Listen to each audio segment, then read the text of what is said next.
Confucionismo e Taoísmo.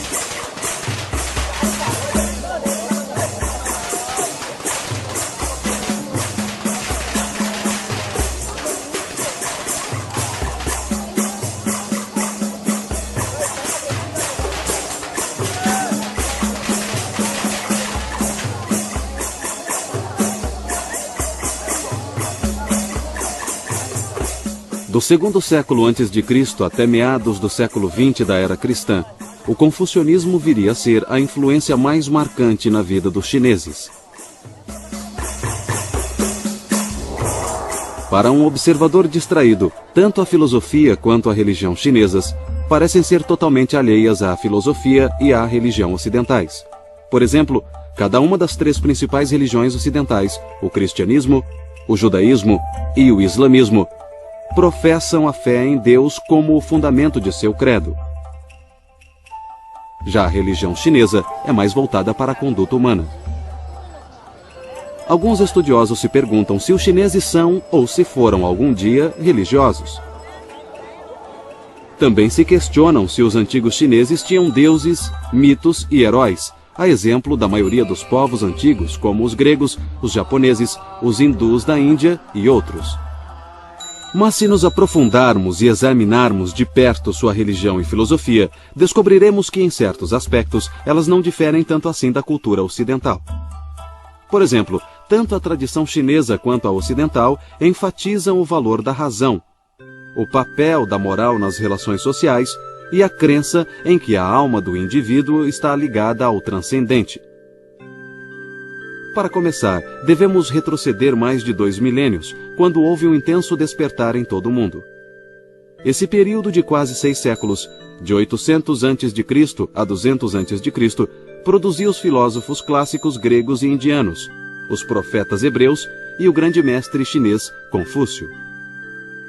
Recentes estudos confucionistas têm se tornado uma busca pelo Confúcio histórico, uma descrição dele como pessoa real e não aquela imagem de adoração popular.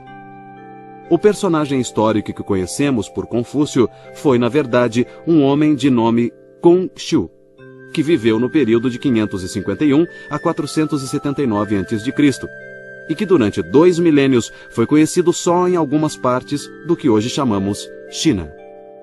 O nome ocidental Confúcio foi de fato criado por missionários católicos que visitaram a China no fim do século XVI.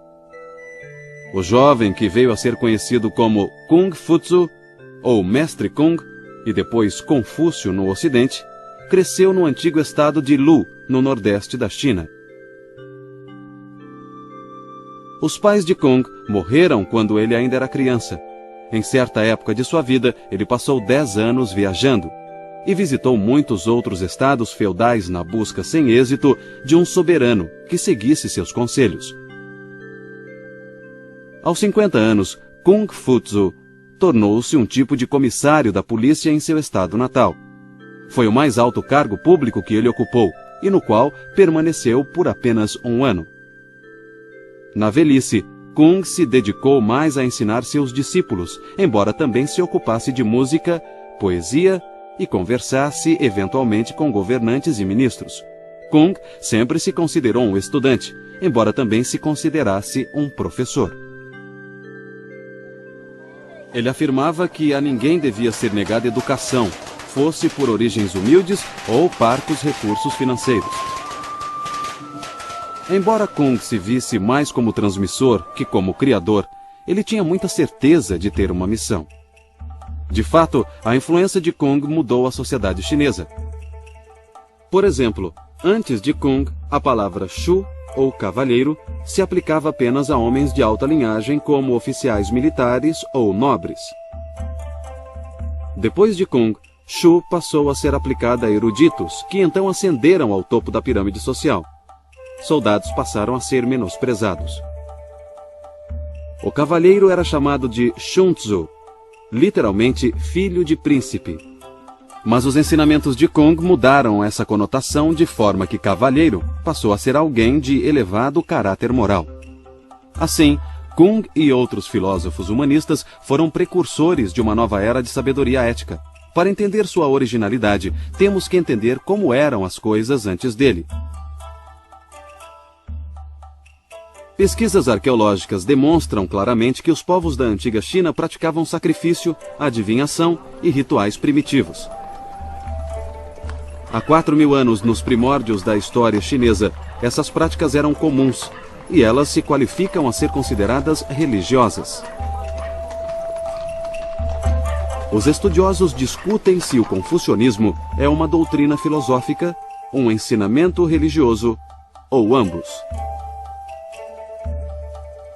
A palavra religião é normalmente associada a religiões institucionais, que geralmente incluem um sacerdócio, um credo e um ritual. Mas o confucionismo não é associado a nenhum sacerdócio, não ensina que um deus ou deuses devam ser venerados e não contempla a possibilidade de vida após a morte. A rigor, o confucionismo não é nem mesmo associado a quaisquer proposições dogmáticas ou credos, mas envolve um sistema de rituais que tem algum significado religioso. É por isso que o confucionismo também pode ser chamado, em termos gerais, de religião. É uma filosofia moral, como são todas as religiões. É um sistema que explica o funcionamento do universo e como o poder e a casualidade são vivenciados pelos seres humanos. No confucionismo, a percepção de poder é algo que se realiza mais internamente e não que se realiza externamente em algumas forças poderosas que precisam ser controladas, precisam ser rogadas, precisam ser uma fonte de felicidade ou de cura. Muitos dos sentimentos que as pessoas têm, como temor e respeito, se satisfazem, na maioria das religiões, através da relação com a divindade. No confucionismo, essas experiências emocionais se realizam nas relações humanas. A principal obra sobre Confúcio, intitulada Os Analectos, oferece uma análise mais profunda da própria autoconsciência de Kung. Demonstra seu apreço por rituais e pela virtude e sobriedade decorrentes deles. A personalidade de Kung tinha claramente uma faceta religiosa, com um profundo respeito pela vontade divina. Os Analectos são um registro das conversas de Kung com discípulos e também a melhor fonte para aprender seus ensinamentos. Mas o confucionismo, como escola filosófica, considera como seus textos especiais uma coleção de livros que inclui desde entretenimento até jornalismo. Esses livros são conhecidos como os clássicos. Na época de Kung, havia 6 clássicos. O primeiro clássico era o Livro das Mutações, também conhecido como I Ching, e era um estudo da interação entre as duas forças cósmicas, Yin e Yang. Essas duas forças não representam meramente opostos. São também parceiras em processos criativos. Elas são vistas em manifestações como passividade e atividade, influências femininas e masculinas, luz e escuridão, e tantas outras. As mudanças são vistas como a interação entre Yin e Yang, princípios opostos que moldam o destino de todas as criaturas e todas as coisas. Hoje, o Livro das Mutações é conhecido no Ocidente como um manual de divinação. E Yin e Yang tornaram-se os símbolos da religião chinesa. O segundo clássico era o Livro da História. Este era uma compilação de documentos históricos que incluía discursos de antigos reis e ministros. O Livro dos Poemas era uma compilação de poesias que incluía canções folclóricas e hinos rituais de maior formalidade. O Clássico dos Ritos incluía uma compilação de rituais chamado Livro de Etiqueta, com as bases da antiga ética do Estado e instruções para organizar a burocracia. O quinto clássico eram os Anéis da Primavera e Outono, uma crônica de Lu, estado natal de Kung. Um sexto clássico, o Livro da Música, não existe mais. Grande parte dos ensinamentos de Confúcio são princípios morais. Um princípio comum ao confucionismo e à tradição ocidental, por exemplo, é que o confucionismo afirma: não faça aos outros o que você não quer que façam a você, enquanto que na tradição ocidental isso é dito de forma afirmativa: faça aos outros. Então, o que há de comum entre todas as religiões são os princípios morais, e eles são, eu diria, a coluna dorsal dos tratados do confucionismo. O cerne de muitos desses textos clássicos é anterior à época de Kung. Os textos evoluíram no decorrer do tempo e continuaram se expandindo por muito tempo ainda após a morte de Kung. No ano 213 a.C., depois de unir o país pela espada, o imperador Qin mandou queimar os livros. Graças à memória de estudiosos e a poucos fragmentos remanescentes, os textos foram mais tarde recuperados. A dinastia Han, que durou cerca de 4 séculos, de 206 a.C. a 220 d.C., representou uma grande mudança na civilização chinesa. A China tornou-se mais humanista que antes, desenvolvendo um forte interesse por filosofia, história, literatura e política.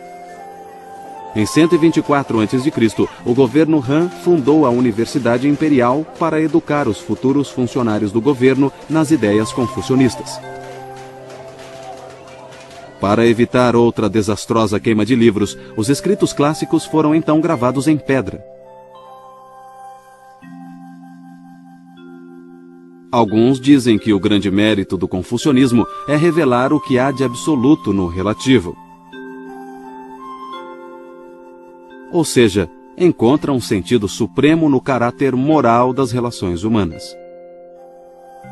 Kung pregava uma doutrina de reciprocidade e solidariedade. Ele dizia que qualquer um pode ser nobre se lhe ensinarem os valores certos. E fundou a primeira escola particular chinesa de ensino superior. A escola de Kung centrava-se mais na arte de governar e no aprimoramento das sensibilidades morais dos alunos. Uma das concepções confucionistas mais conhecidas é a chamada 5 relações, que seriam as relações entre governante e ministro, pai e filho, marido e mulher, irmão mais velho e mais novo, e entre um amigo e outro. Cada uma das 5 relações pressupõe responsabilidades mútuas e recíprocas. Um ministro deve lealdade a seu governante, e uma criança deve respeito a seus pais. Mas o governante deve, em troca, cuidar de seus súditos, assim como os pais devem cuidar de seus filhos.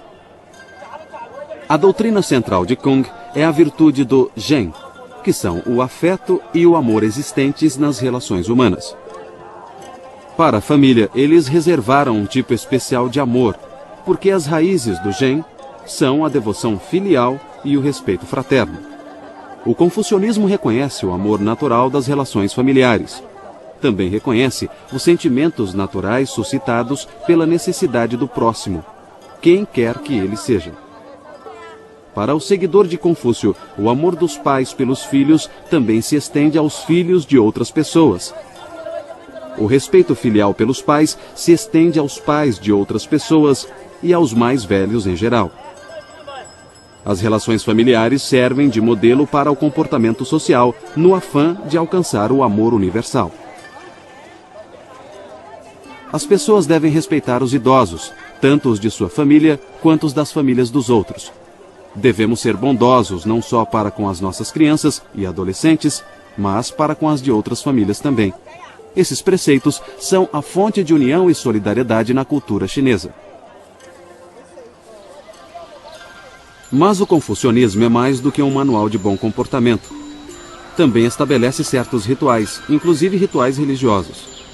O confucionismo foi até mesmo chamado de religião ritual ou Li Jiao.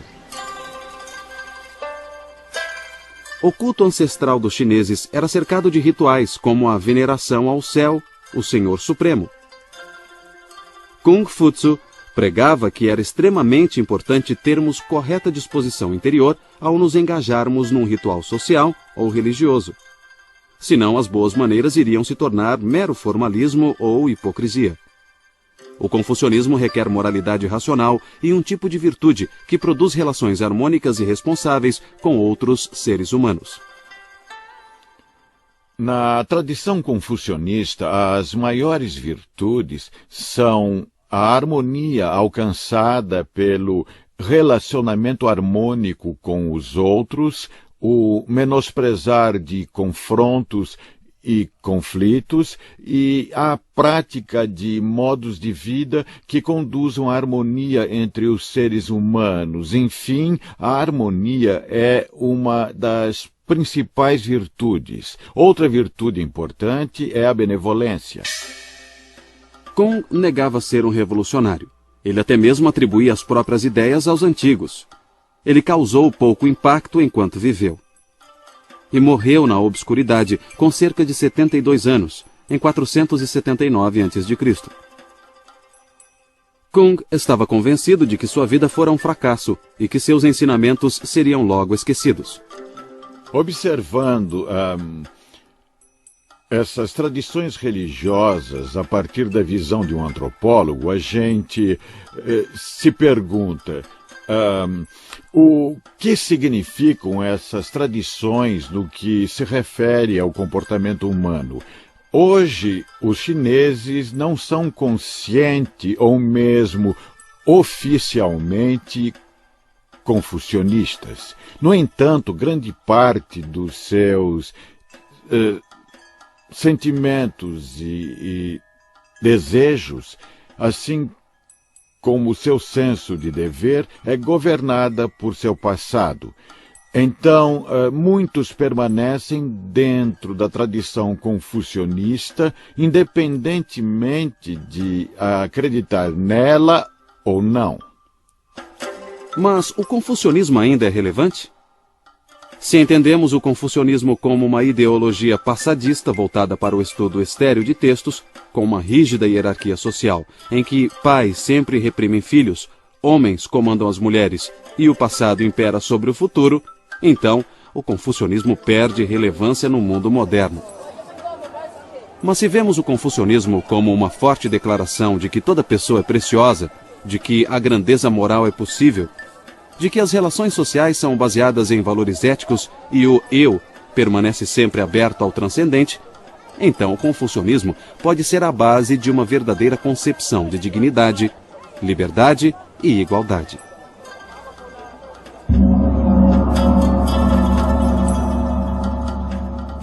Se quisermos entender os chineses e outras culturas do Extremo Oriente, então precisamos entender o confucionismo e o taoísmo.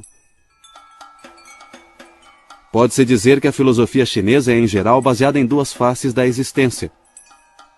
A face mais ativa, ou Yang, e a mais contemplativa, ou Yin. A força ativa Yang é associada tanto à moral quanto à filosofia social do confucionismo. É tida como uma força masculina e tem predominado nos períodos de unidade política e ordem social. A força contemplativa Yin tem sido mais associada ao taoísmo. Essa face passiva das coisas pode ser vista no naturalismo e no quietismo. A força Yin é vista como feminina. Mas as forças Yin e Yang não são mutuamente excludentes, e o taoísmo é frequentemente representado por um círculo, onde dois desenhos em preto e branco se entrelaçam.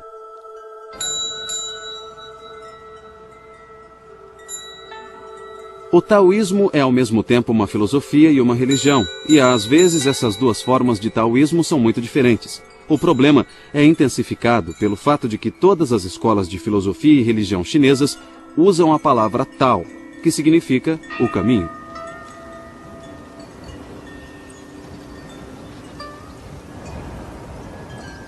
A maioria dos filósofos taoístas tem a genuína aspiração religiosa de transcender as limitações desta vida. Essa busca é tão antiga quanto a própria humanidade.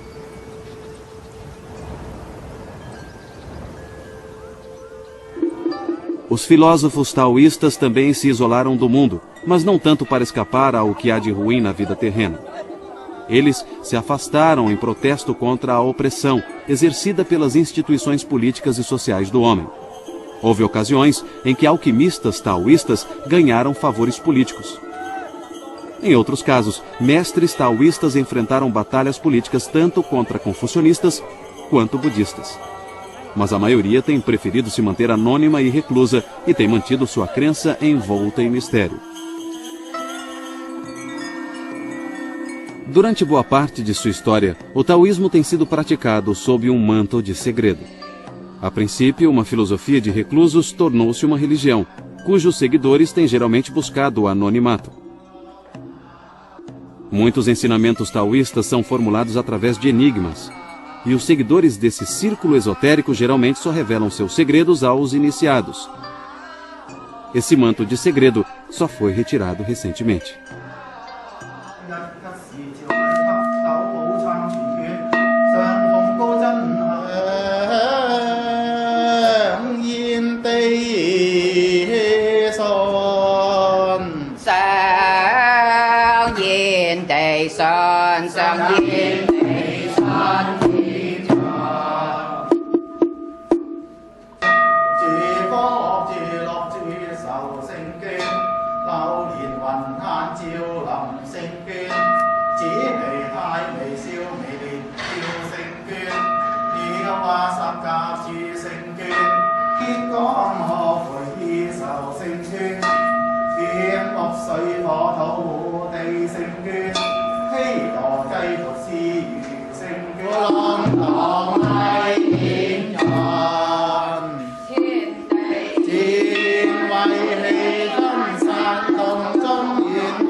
A filosofia taoísta clássica está contida em dois textos principais. Um é o Lao Tse, e tem o mesmo nome do seu autor, e o outro é o Chuang Tzu, também homônimo de seu autor. A concepção do Tao parece ser uma tentativa filosófica de estruturar uma antiga crença religiosa chinesa. Nos clássicos confucionistas, a divindade suprema era chamada Senhor nas alturas. Ao Deus Céu, às vezes, era dado o papel de progenitor ou criador. Mas no Chuang Tzu e no Lao Tse, o Tao é predominante. Aqui, o Tao não é visto como uma deidade personificada, mas como um modelo para o comportamento humano, o caminho natural, o caminho humano. Segundo Lao Tse, o Tao já existia antes do universo. É o ancestral imutável de todas as coisas, a fonte da qual tudo veio a ser. Os praticantes do taoísmo acreditam descobrir esse primeiro princípio inominável seguindo 3 métodos: contemplando o universo, cultivando a disposição correta para a meditação e adotando a perspectiva correta em relação à vida.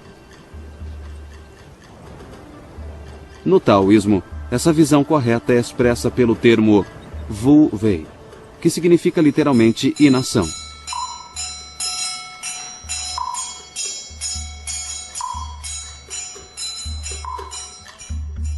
Wu Wei não deve ser entendido como ausência literal de ação, mas como agir sem artificialismo, sem exageros e sem apego à ação em si mesma. A parte prática do Lao Tse, então, é viver de acordo com o caminho. Um caminho de naturalidade, simplicidade e até mesmo fraqueza. Entretanto, a doutrina da inação ensina a sobrevivência. Nos ensina a manter a própria integridade em tempos de desordem. Esta talvez seja a lição prática mais importante da filosofia taoísta, e foi de grande importância na evolução da religião taoísta. O Lao Tse sugere certo grau de ascetismo, que é de se afastar do mundo, de seus prazeres e mesmo de seus valores mais prezados. Os que buscam o conhecimento do Tao devem purificar sentidos e paixões, que distorcem nossa verdadeira percepção da realidade. A civilização, então, seria um afastamento do Tao. A filosofia taoísta instrui seus discípulos a buscarem harmonia apenas e tão somente com a natureza. Isso é bem diferente de buscar as virtudes confucionistas de humanidade e retidão. Quando temos conflitos, quando agimos contra alguma coisa, ocorre o que chamamos de desarmonia. Por exemplo, considere um curso de água fluindo da montanha em direção ao mar. Se você colocar nele uma folha, a folha seguirá o fluxo, não haverá conflito. Isso é harmonia. Mas se você tenta fazer a folha voltar, subir a corrente das águas e você a puxar com um barbante ou assoprá-la com a boca, você estará aplicando uma força externa. Isso gera conflito. Você está indo contra a natureza, contra o caminho. Assim, seguir sua própria natureza é seguir o caminho. E isso é harmonia. Para alguns observadores, os ensinamentos políticos do Lao Tse invocam uma volta à natureza tipicamente romântica, mas já se disse que esses mesmos ensinamentos apoiavam autoridades políticas despóticas. Na localidade conhecida como Ma Wang Toi, foi encontrada uma cópia do Lao Tse manuscrita em seda. Datando do século II a.C., esses são os manuscritos do Lao Tse mais antigos de que se tem conhecimento. Outro texto fundamental ao taoísmo, chamado Chuang Tzu, é semelhante ao manuscrito do Lao Tse em dois sentidos. Primeiro, ele diz que o Tao é o princípio central que governa o universo. Segundo, mostra uma total e constante aversão à política. O Chuang Tzu parece uma compilação de ensaios em que há abundância de parábolas, alegorias, paradoxos e imagens fantasiosas. O manuscrito do Chuang Tzu faz uma ardente defesa da liberdade espiritual. Não tanto liberdade em relação a convenções sociais e restrições, mas em relação a limitações mentais. Conclama as pessoas a transcenderem interesses pessoais e preconceitos e prega que a liberdade só pode ser obtida na natureza em si, no Tao. O objetivo central do Chuang Tzu é encontrar a felicidade absoluta. Seu autor acredita que, para tanto, precisamos transcender nosso eu para alcançar a perfeita união com o Tao. Essa unificação implica um nível de conhecimento superior, um tipo de sabedoria que está além de todas as distinções entre as coisas, inclusive a vida e morte. Tal discernimento pode ser chamado de conhecimento místico, porque não pode ser obtido pelos meios costumeiros. Paradoxalmente, vem apenas quando esquecemos o conhecimento de tudo, sobretudo o conhecimento do eu. O Chuang Tzu advoga o sentar e esquecer, ou Zhuowang. Também menciona um jejum mental em que o adepto esvazia os sentidos e a mente. Se estudarmos toda a ciência atual, jamais seremos capazes de superar o mundo material e sempre temos alguns enigmas a decifrar e depois mais enigmas a decifrar. Portanto, mesmo se estudarmos a ciência durante milhares de anos, ainda não entenderemos o universo. Mas se você visualizar todo o cosmo a partir da antiga sabedoria da China ou da Índia, você saberá o que se passa, verá que tudo é vazio. É o Tao. É o Tao, é a suprema consciência. A religião taoísta, de certa forma, vem de quando se praticava adivinação e leitura de oráculo com ossos. Os sacerdotes taoístas são herdeiros de uma sociedade em que adivinhos e xamãs eram reverenciados por sua habilidade de se comunicar com o mundo espiritual. O mundo do Senhor nas alturas e outros deuses e espíritos. Acreditava-se que os antigos xamãs eram capazes de trazer chuva à terra seca e curar os doentes. A fraqueza humana e as doenças eram associadas ao pecado, ou seja, as coisas que ofendem tanto a consciência quanto a divindade. Os religiosos taoístas também associavam a cura à confissão desses pecados e à busca do perdão e do auxílio dos poderes superiores.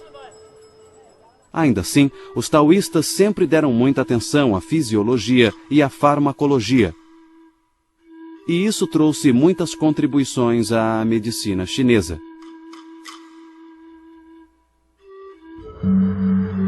Os taoístas acreditam que devemos nos valer dos poderes sobrenaturais para nos ajudar e proteger nesta vida. Naturalmente, tudo isso levanta a questão da imortalidade.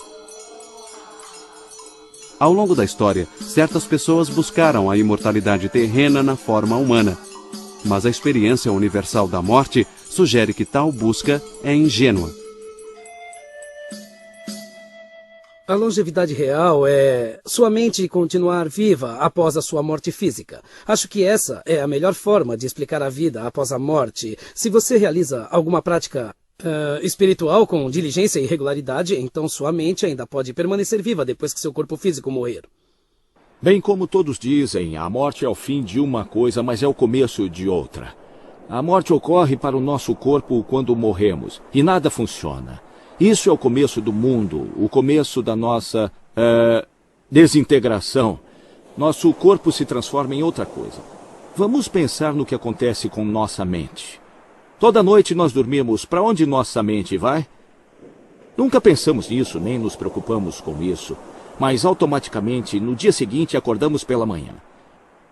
Então, ao morrermos, como sabemos que não fomos para outro lugar? Só não voltamos para contar. Isso não é o fim. É o fim do nosso corpo. Mas não é o fim no conceito de eternidade. À medida que evoluiu, o taoísmo religioso se firmou como uma religião redentora. Embora ensine aos fiéis como viver vidas saudáveis, também procura guiá-los através desta vida transitória para uma eternidade feliz. Essa visão é muito diferente do confucionismo, cuja intenção é aperfeiçoar as condições morais nesta vida. Os taoístas hoje falam de imortais sagrados que ascenderam às regiões celestiais. Eles falavam de imortais terrenos que habitavam as florestas e montanhas sagradas e acreditavam que alguns seres humanos pareciam morrer, mas na verdade deixavam o corpo e ascendiam somente em espírito. Como os taoístas acreditam que homens e mulheres podem se tornar imortais, eles conduziam experimentos alquímicos, descritos como uma tentativa de roubar o segredo do céu e da terra. Em outras palavras, os taoístas acreditavam que a alquimia podia extrair da natureza o mistério da vida. Embora tenham fracassado em encontrar o elixir da imortalidade, suas experiências levaram a descobertas científicas na química, medicina e farmacologia. Tais descobertas só chegariam à Europa muitos séculos depois. Essa erva é de uso muito comum na China como tonificante do fígado e do rim. Também é uma antiga erva taoísta chinesa de longevidade e é muito popular entre os chineses.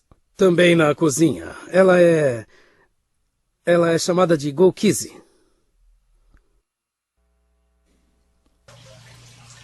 Muitos taoístas se assemelham aos alquimistas da Idade Média. Eles acreditavam que pela manipulação de substâncias era possível aumentar a saúde do homem a ponto de permitir que a pessoa se tornasse imortal. Alguns imperadores chineses usaram sacerdotes taoístas para aumentar sua longevidade.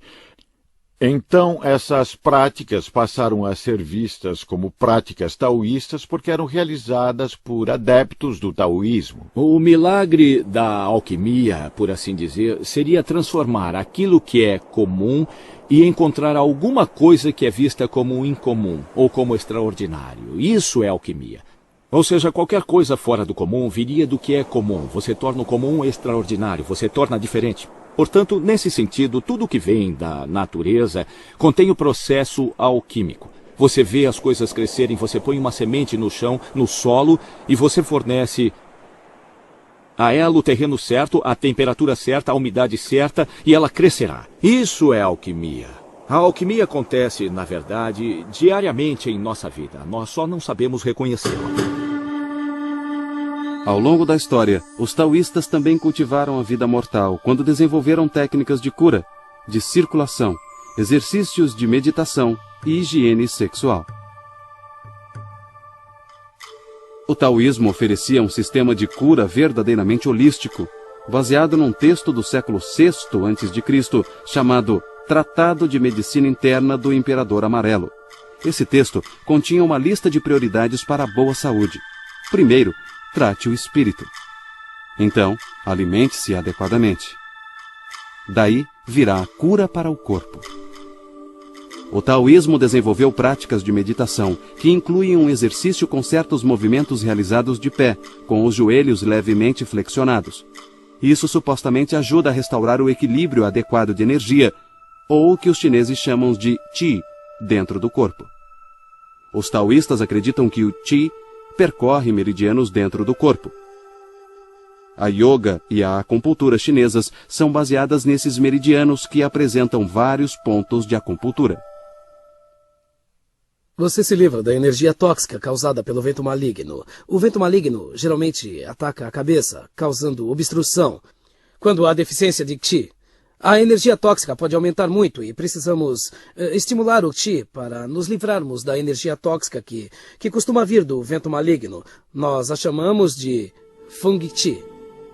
A religião taoísta também vê o corpo humano como um tipo de forno, no qual é possível preparar o elixir de imortalidade. Esse conceito é baseado num tipo de alquimia interna associada à yoga e à meditação taoístas.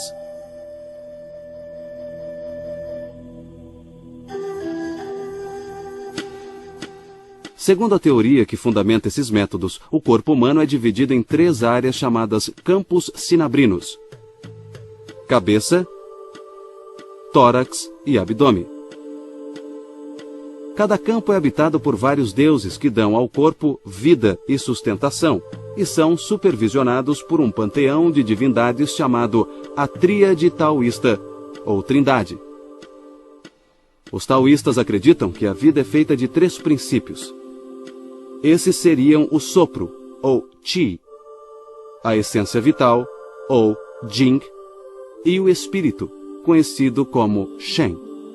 Na meditação taoísta, é preciso concentrar a mente nos órgãos internos do corpo e nos deuses que os habitam. Esses deuses são vistos como emanações diretas da energia primordial no organismo humano. Os praticantes avançados de yoga atingem algo chamado respiração embriônica, imitando conscientemente um feto no útero materno. Esse exercício reconhece a existência de processos metabólicos importantes no interior do corpo. Psicologicamente, envolve a busca por paz interior e a integração da personalidade humana. A suprema atitude taoísta representa o ápice do sentar e esquecer.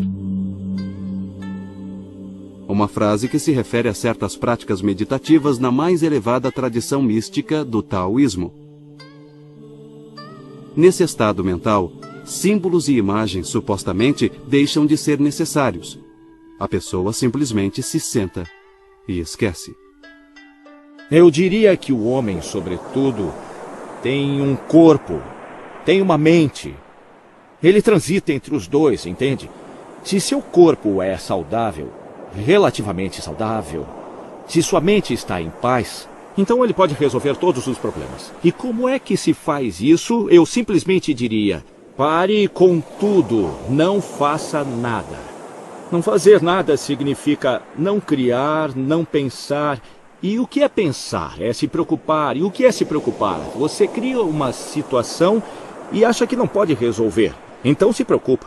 Se você não cria a situação naquele momento, você não se preocupa. Se não se preocupa, encontra uma solução. Enquanto na Terra, os aspirantes a imortais devem tentar progredir na meditação e na vida diária. Devem tratar as necessidades mundanas como alimento e roupas, como um meio para atingir um fim a ser usado e abandonado. As pessoas deveriam se desprender dos desejos sensuais. Elas também deveriam eliminar a inimizade e o ódio que prejudica quem o sente. O corpo que envelhece é como uma casa com paredes em ruínas, que logo será trocada por outra. Tudo isso exige total serenidade em relação à vida e morte, doença e saúde, perdas e ganhos, riqueza e pobreza. Em outras palavras, é preciso ir além dos valores e problemas normais da vida mundana e encontrar paz e contentamento em qualquer condição, para se concentrar num objetivo maior.